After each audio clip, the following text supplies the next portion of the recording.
What up? I'm Ben Freeman from freeman-pedia.com, and this is SAQs Day.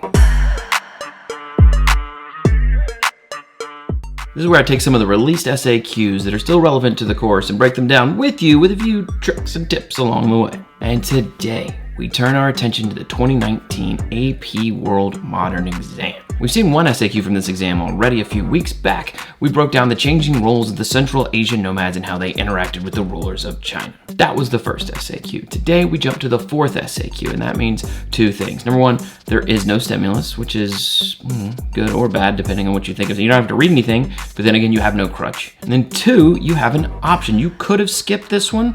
This is the fourth one. You could have gone with the third one here, so this one wasn't mandatory, but we're going to answer it anyway. But also looking back at this was 2019, so this was deep in the realm of AP World Classic. So let's focus on that fourth SAQ. Start your essays by calibrating your focus on A, B, and C. There may be stimuli, there may be whatever. What does A want? What does B want? What does C want? Because if you read something and then you look down and then you look back up, you're lost. What does A want? What does B want? What does C want? Let's focus. And don't just sit there staring at the paper like, write all over these things, grab something and write all over them, right? Butcher them up. What do I need? What is it? Your time. Time makes everything more difficult. So write on these things as much as you can. See what's crucial. Don't just highlight the entire page. It's fun to do that, but don't just waste your time with that. What does A want? Okay. What does B want? What does C want? Then go to the prompt. There's no prompt in this one, but still, you should still be butchering these things. First, a glance here, it's all about elites. Elites, elites, elites. So we're looking at the people in power from 1750 to 1900. That's the focus. And we got ourselves one identify and two explains. Not ideal. You'd rather see two identifies and one explain if there's ever been a three identify SAQ, but man, that would be sweet, because then you just have to name it, right? When you see explains, that's going to take a little bit more writing from you. They tend to balance it out throughout the exam. Don't expect to have to do 9 explains or something like that. But on this one in particular, on this one there's 2 explains, and that's just more work. So you see the explains here, B and C, they're both going to require you a little more than just a simple identification. A wants an economic change that led to new elites. B wants the opposite. The College Board does this from time to time. They'll ask you one thing and then ask you to come up with something along the same lines, but the opposite. Here they want a way elites stayed in power from 1750 to 1900. Finally, C wants you to explain how these new elites led to new ideologies. Looking at this one raw, just like, okay, I'm reading this for the first time, that's kind of tough. Hopefully the stimulus will help us out. Were you not listening a minute ago? This is the fourth SAQ. There is no stimulus on the third question or the fourth question. The stimuli are only on the first 2. So we now know what the prompts are asking. We A, B, and C, and we wrote all over them, right?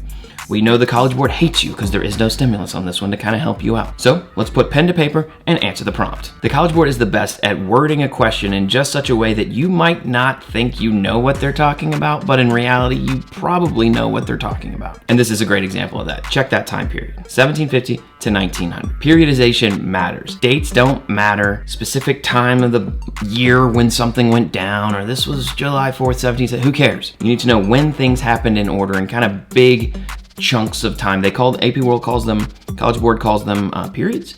So you definitely need to know them. 1750 to 1900 on this one, that's what's known as the modern period. That's Units 5 and Unit 6. So all those political revolutions, the Industrial Revolution, and then all the imperialism stuff that came after it. So for A, they want you to identify an economic change that led to the formation of new elites. Now for me, it's the Industrial Revolution with the new middle class, the ruling class. I don't know if you got into the big robber baron types, those like uber billionaires from a long time ago, back in the late 1800s that arose from industrial, like Rockefellers, Carnegies, your Cecil Rhodes types people. But read the prompt. It wants an economic change. That economic change is the Industrial Revolution. You could have said something as simple as, one economic change that led to the creation of new elites in this period, 1750 to 1900, was the Industrial Revolution. That's all. You identified an economic change. Congratulations. That's all they want. The other best option here would have been from Unit 6, Imperialism, specifically the creation of new elites all over when the Western world is expanding its influence out there looking for raw materials and markets. Once they set up shop, they are now the new elite. Either one of those would work. You identify that, boom, done. Don't stay here all day. Don't give me some thesis. What are you doing? Move on. There's A, B, and C. We just did A. Let's go to B. All right, here we go. B and C both want explain. So you can't just say the Industrial Revolution. However we answer B and C, we're going to have to explain ourselves. So B wants us to explain one way traditional elites, or elites from before 1750, remained in power from 1750 to 1900. And this one's kind of tough, but I would have gone with all the elites who invested in the new capitalist industrial model to maintain their wealth. Remember, a big part of the Industrial Revolution starting in Great Britain was that they had the capital. That comes from the old aristocratic wealth, as well as those elites who gained wealth during Unit 4 by investing in stocks or joint companies like the VOC or the British East India Trading Company. You could have also gone with the elites in Africa and Asia who cut the deals with the imperialist Europeans. They maintained their status while giving up huge chunks of their own people's wealth and resources. And as long as you're explaining that, those are elites that maintain power throughout that time. Last one, letter C. This isn't explained, but this is my favorite of the three. We got these new elites.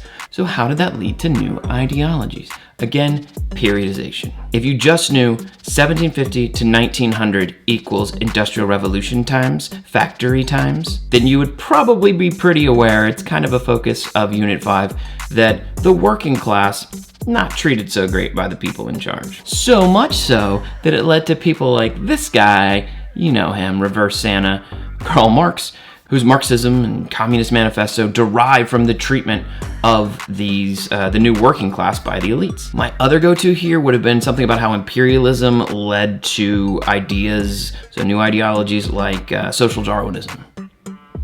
So again, Cecil Rhodes, he comes up a lot. The Cecil Rhodes type, if you don't know Cecil Rhodes, look up Cecil Rhodes. The Cecil Rhodes type's going around, you've probably seen this cartoon before, but going around, taking over half the planet, but they came up with all these ideologies, excuses, reasoning, whatever you want to call it, as to why they did it. Social Darwinism was one of those. If you could get into it and explain, and make sure you actually are explaining why that is and what that comes from and what that means. You can't just be like, see, social Darwinism. Like, you need to actually tie these together. So that's the 2019 SAQ on elites in the modern period. Keep in mind, I'm just sitting here coming up with things that I think would be good answers, things that I would use in scenarios like this. You could have been like, well, what about this? What about this? Yeah, stop yelling at your phone. But you could probably use those too. There's a bunch. When the College Board creates these, they come up with like a scoring rubric, and you can go online, go to the exam page for AP World History Modern, you can go and click it. It has the scoring guide. You just click on there and it's like, oh, this would have accepted this, and this, and this, and this. So sometimes it's 5 or 6 things, and it could be even more. Those are just the ones that were appearing a lot at the read that year. So if you like these videos, or if your teacher's making you watch these videos, hit subscribe. There's a bunch of other videos on this page. 5 things to know before AP World History. You should have done that before. There's a big countdown that starts in February. 80 days, there's a video every day, not to mention the dozen dates to know. What else is on there? SAQsDAY, obviously. The illustrative examples, if you want a deeper dive into some of those things your teacher may have skipped over, then those are there too. All right, next week we stick with the early modern era, but we go even further back into AP World Classic with the 2017 SAQ on industrialization.